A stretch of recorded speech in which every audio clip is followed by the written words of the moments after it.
And when I started dancing, I was 7 years old, and a deal was made that I could go for a month and then quit if I didn't like it.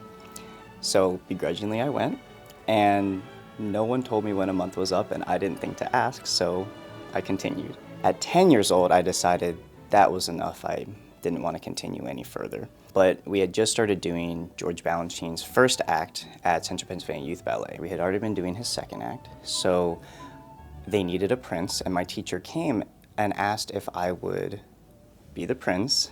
I didn't have to take class, I just had to come to rehearsal and perform. Sold.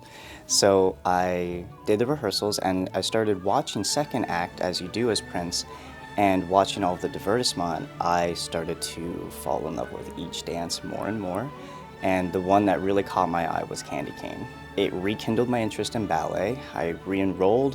When I got old enough, I started doing Candy Cane at my home school, which is with a plastic hoop.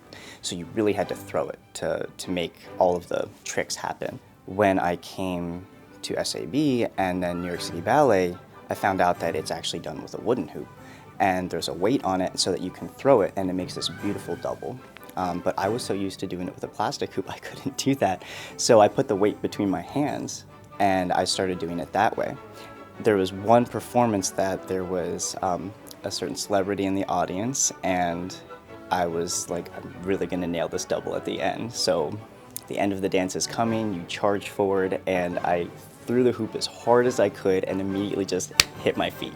And you just have to finish with a smile on your face, and that's okay. Luckily in the finale, you have 3 opportunities to do the double again and to show that you can actually accomplish it, and luckily those did happen. That was, you know, one of those growing moments where it's like, it's okay, you know, we all have our mistakes and then we move on from them. It's a really tricky part, but it's so fun to do. And so I sort of owe Balanchine my continuation in dance, because at that young age, he captured my attention as a child.